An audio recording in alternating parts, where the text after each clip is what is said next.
దినదినము సెలవులెత్తుకొని నిన్ను ఉపేక్షించుకొని నన్ను వెంబడించాలని చెప్పిన ఆ మాటలో ఉన్న మనకి ఎదురయ్యే ప్రతిరోజు సందర్భాల్లో అది చాలా వైపు లభిస్తుంది. ఏమిటనే నేను ఆత్మీయులే కదా, నేను ఆత్మీయురాలే కదా, ఏం పర్వాలేదు. కానీ మనం సిలువే వేయాల్సిన మనలో కొన్ని అంశాలు వస్తాయి. ఎన్ని అంశాలు వస్తాయి అర్థం చాలా లిస్టు కూడా ఉంది. 3 లిస్టు శరీర కార్యాలు చాలా లిస్టు ఉంటుంది. అక్కడ మన స్థలం కానీ ఒకటి ఏంటంటే 20వ అధ్యాయం క్షమించండి 5వ అధ్యాయం గలతీ 5:20 వచనం మాత్రం ఒకసారి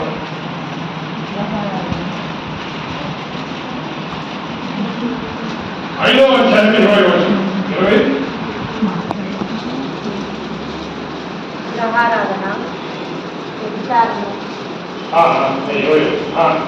దోషములను కలహములను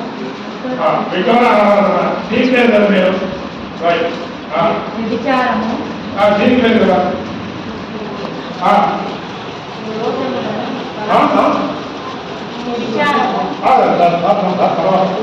దోషములు కలహము ద్రోహము కలహము మత్సరములు ద్వేషము కదా సరే ద్రోహం ఉత్తరములు క్రోధములు కక్షలు కూడిన ఆటపాటలు మొదలైనవి. ఇంట్లో మనకి చెందిన తనకి ఎన్నో చెప్పాలి. కోపం కొంతమంది చాలా కోపం ఎక్కువ, అన్ని బాగా ఉంటాయి, కోపం చాలా ఉంటుంది. కానీ ఆ కోపం అది ఒకటే కదా, ఏం పర్లేదా అనుకుంటున్నాం మనం. అదే మనం తినేస్తాం, మన ఆత్మీయత తినేస్తాం. కోపం తగ్గించుకోవడం, కోపాన్ని క్రమశిక్షణలో పెట్టుకోవడం. పవిత్రమైన కోపం కొన్ని సందర్భాల్లో దానికి పర్మిషన్ ఇచ్చాడు దేవుడు.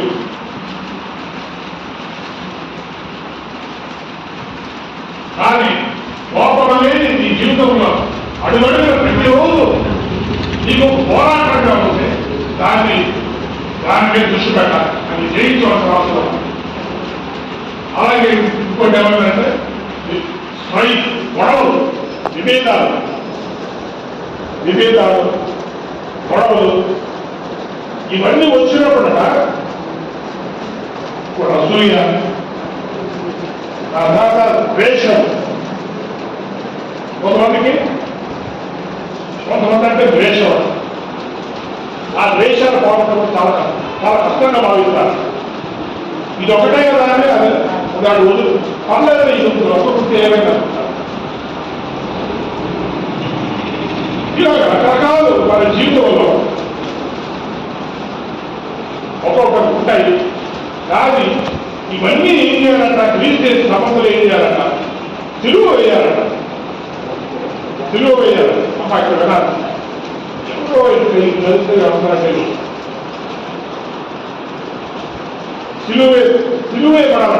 ఇలాంటి ఏమి పడాలి జీవితం అంటే గొడవలు పెట్టుకోవడం, గొడవలకి నువ్వు కారణం అవ్వకూడదు. ఒక అవసరం కారణమైనా సరే ఆ గొడవలు రచించడానికి మనం చూడాలి. కానీ అది తెచ్చి చేయడానికి కుదరదు. కాబట్టి అప్పుడు నీలో ఏ స్వభావం సిలువేయబడాలో ఆ టైంలో దాని మీద దృష్టి పెట్టాల్సి. కాబట్టి అనేకమైన విషయాలు మన జీవితంలో సిలువేయబడాలి.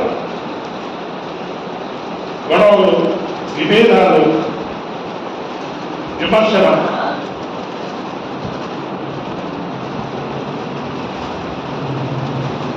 తప్పులు పట్టడం, ఇంకొకరిని సహించలేకపోవడం, క్షమించలేకపోవడం, సాగలేకపోవడం,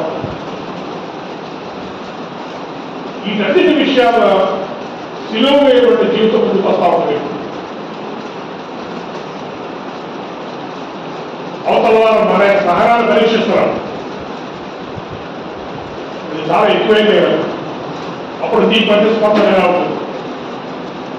నువ్వు సిలువ వేయబడినటువంటి ప్రభావాన్ని ఒక జీవితాన్ని ఒక ప్రదర్శిస్తావా? లేకపోతే విచ్చలవిడిగా నీ శరీరానుసారంగా మాట్లాడి నువ్వు గొడవలు ఎక్కువ చేస్తావా?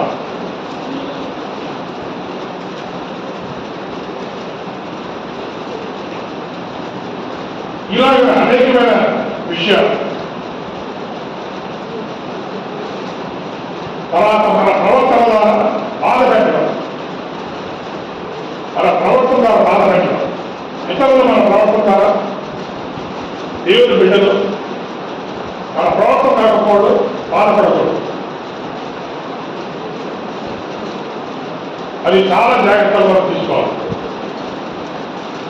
మనం చూసాక భయపడకూడదు. అమ్మో ఈయన బాబా ఈమె ఎవరైందంటే మన బాబా తనకు కొంతమంది అలా భయపడి అలా వేరే సభలు వెళ్ళిపోతారు. అమ్మో ఈ లేదు అమ్మో ఇక్కడ అంటే మన ప్రవర్తన చాలా భయపెట్టేసామన్నమాట. ఎంత భయపడిపోయారంటే నువ్వు ఎదురైతే అలా వెనక్కి వెళ్ళిపోతున్నావు.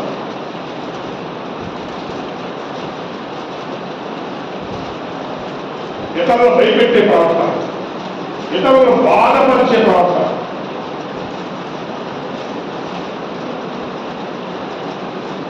నువ్వు బాధపడడం ఒకటైతే ఇంకొకరు బాధ పెట్టడం ఇంకొకటి. దేవుని బిడ్డలు కానీ ఎవరైనా కానీ దేవుని కలిగిన వారి క్రీస్తు సంబంధం మరొక్కరు బాధకులు కారణం కాకూడదు. నీ వల్ల మరొక్కరు బాధపడుతూ కాదు, మనస్సు గాయపడిపోయి ఉంది, నీ వల్ల మరొక్కరు బలహీనలు అవుతున్నారంటే అది చాలా దాని మీద దృష్టి పెట్టాల్సిన అవసరం ఉంది. అది పరలోకడానికి వీల్లేదండి. చెప్పే విషయం ఏంటంటే ఇక్కడ మన మీద ఒక నమ్మకంతో పౌరులు రాశారు, మనం ఆల్రెడీ జయించేసామంట. కాబట్టి అది అప్పుడుంటే పర్వాలేదు. ఒక 10 విషయాల్లో 2 రావాలి. ఏమైంది అంటే ఉండలేదు. ఏదైనా మనలో ఉండకపోవడం జరుగుతే ఒకటైనా అది దానివల్ల నువ్వు బాధపడతావు, ఇంకొకరు బాధపెడుతూ ఉంటాం, ఇంకొకరు గాయపరుస్తూ ఉంటాం. కాబట్టి ఈ విషయాలను కూడా మన జీవితంలో ఏది కూడా చెడ్డగా సన్నగా తీసుకోవడం వీల్లేదు. దాని మీద దృష్టి పెట్టాలి. మన వల్ల బాధపడుతున్నా, గాయపడుతున్నా, మన కోపానికి గురి అవుతున్నా. ఎందుకంటే అన్ని బాగుంటే ఒక్కటే నీకు గురేయకూడదు, ఆ ఒక్కటే నీకు పాడు చేయకూడదు, ఆ ఒక్క దానంలో నీకు ఈ సాక్ష్యం బాగూడదు, చిన్న పేరు రాకూడదు. అందుకనే మనం ఇంతే పర్వాలేదు మనం అంతరానికి ఉంది. క్రీస్తు సమర్థలు వారికున్న ఆశలు, కోరికలు, దురాశలు అన్ని ఇతర ప్రవర్తనలు, శరీరానుసారమైన ప్రవర్తనలు, శరీరానుసారమైన ప్రతిస్పందన ఇవన్నీ కూడా సిమిలు వేయబడాలి. మనం సిమిలేట్ చేయాలి. ఒకటి చెప్పి చూపిస్తాను. ఈ రోజు మన దేశంలో కానీ ప్రపంచంలో కానీ కొన్ని లక్షల కోట్ల మంది క్రైస్తవుల వల్ల వారి ప్రభావం ఇంత కూడా లేదంటే దాని అర్థం ఏంటంటే ఇంత కూడా లేదంటే దాని అర్థం ఏంటంటే క్రీస్తు సంబంధాలను చెప్పుకునేవారు వారు క్రైస్తవులని వారి చేతుల బైబిల్ బట్టి చెప్తున్నారు కానీ వారు జీవించే శరీరానుసారమైన జీవితము, ప్రవర్తన, స్పందన, ప్రతిస్పందన ఇవన్నీ కూడా అందరిలాగే ఉంటాయి. కాబట్టి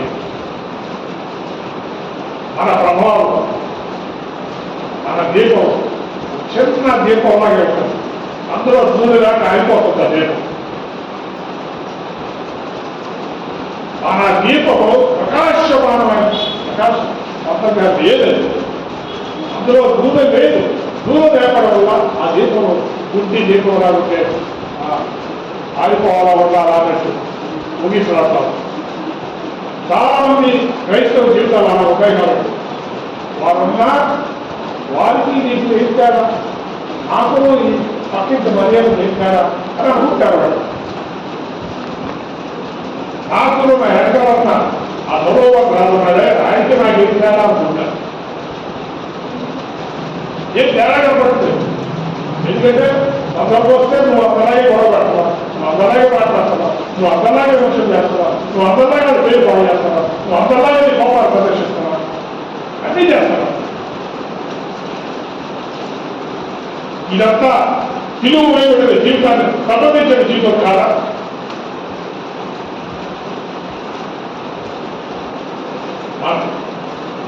పాత పాపాలు పెద్ద పాపాలు అయితే మనం చాలా అయితే దూరం పెట్టించాం. కానీ ప్రతిరోజు నీ ప్రవర్తన ఇంకోటి పొడుస్తున్నా, ఇంకోటి రుచుతున్నా, ఇంకోటి బాధపడుతున్నా, ఇంకోటి గాయపడుతున్నా.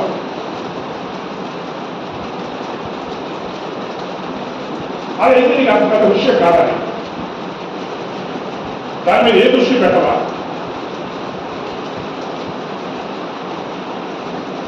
ఎక్కడ నువ్వు సిలువేయబడ్డావు? నీకు ఇష్టమైతే చేస్తావా, నీకు కష్టమైతే మానేస్తావా? దేవుడు ఆప్షన్స్ మనకి ఇచ్చాడా? కన్సెషన్ మనకి ఇచ్చాడు, ఇవ్వలేదు. కాబట్టి చాలా ప్రాముఖ్యమైనది దేవుని బిడ్డలైన వారందరూ వారు జీవితంలో శరీరాల సారమైన అనేక పోకడలు ప్రవర్తనలు వాటి మీద దృష్టి పెట్టి తీరాలి. లేకపోతే మన భారతదేశంలో క్రైస్తవులు ఇలాగే ఉంటాయి. వీధిలో 10 కుటుంబాలు ఉంటాయి, అందులో 3 క్రైస్తవులు ఉండొచ్చు, ఏం ఉపయోగం లేదు. నీ ఇంట్లో ఇంత క్రైస్తవ వాసన ఎక్కడికి బయటకు రాలేదు. నువ్వు ఇంట్లో బిర్యానీ వండుకుంటే అది ఎడకెళ్తారు ఆ బిర్యానీ వాసన. కానీ నీ ప్రవర్తన యొక్క వాసన మంచి వాసన, సువాసన ఎక్కడికి వెళ్తలేదు. ఉంటే కదా. అంటే నీ ప్రవర్తన, నీ విశ్వాస జీవితము, నువ్వు చెప్పుకున్న గొప్ప ఆత్మీయ జీవితము అది ఏ వాసన సువాసనగా లేదు, ఎవరికి ఆనందకరంగా లేదు, ఆమోదయోగ్యంగా లేదు. ఏసయ్య ఏమన్నాడు? కొండ మీద పడ్డాడు, అందరు కనిపించకుండా పోతుందా అని అడుగుతున్నాడు. మీ ఇంట్లో బిర్యానీ వండుకుంటే కనిపించి తెలియదా? కానీ నీ క్రైస్తవ జీవితము ఆ బిర్యానీ కంటే చెప్పరాదు. ఏ సువాసన రాదా? ఇందులో బాధ్యతలు ఉండవా? సరి చేసుకోవడానికి ఇప్పుడే సరి చేసుకుంటా అనుకుంటావా? ఎప్పుడు దొంగ మీద ఉన్న సిలువ మీద దొంగ వాడు ఎప్పుడు రక్షించబడ్డాడు? చచ్చిపోవడానికి 5 నిమిషాలు. రక్షణకి అలాంటి అవకాశం ఉన్నప్పుడు ఈ జీవితంలో 10 ఏళ్ళు, 20 ఏళ్ళు, 30 ఏళ్ళు కూడా 5 50 ఏళ్ళు అయింది, 70 ఏళ్ళు అయింది. ఏ టైంలో మనం దాన్ని దృష్టి పెట్టేలా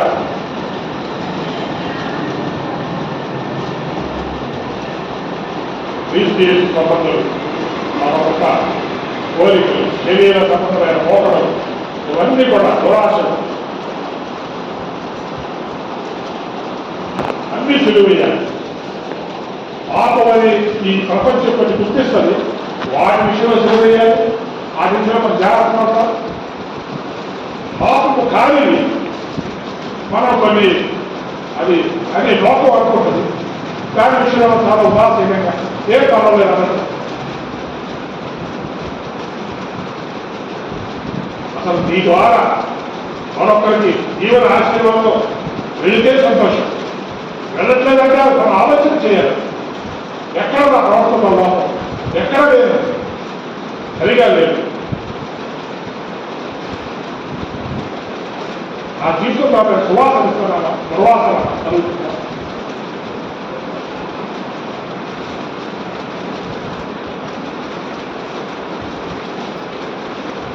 అదేంటి మన పాస్టర్ గారు చెప్తారమ్మా, అదేం తైలంలో ముక్కాని తైలంలో ఒక ఏక అంటే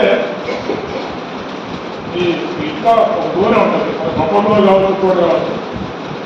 అందులో ఒక చర్చి మేక పడితే అది మొత్తం పాడైపోతా పడవదు, ఆయిలంతా పాడైపోతుంది కదా.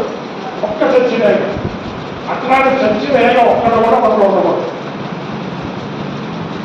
మనం ఏమనుకుంటామంటే అన్ని బాగున్నాయి, ఒక్క ఏమైతే ఒకటే కదా. ఇక ఆ ఒక్క ఈ చంపేస్తుంది మొత్తాన్ని. నీకు ఒక మంచి పేరు కానీ నీకు అది ఒకే సిలువేసే కాదు కూడా ఏమైంది దాని మీద అలా బుద్ధరిస్తున్నాం.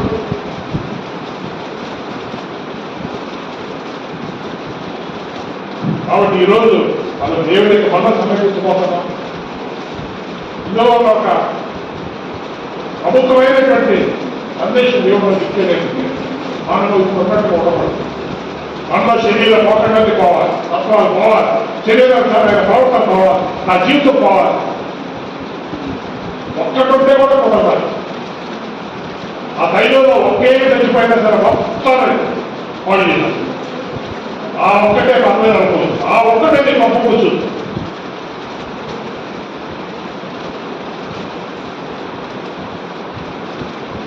ఆలోచిస్తాం, ప్రార్థన చేస్తున్నాం. మనం ఎక్కడెక్కడ సెండ్ చేసుకోవాలి.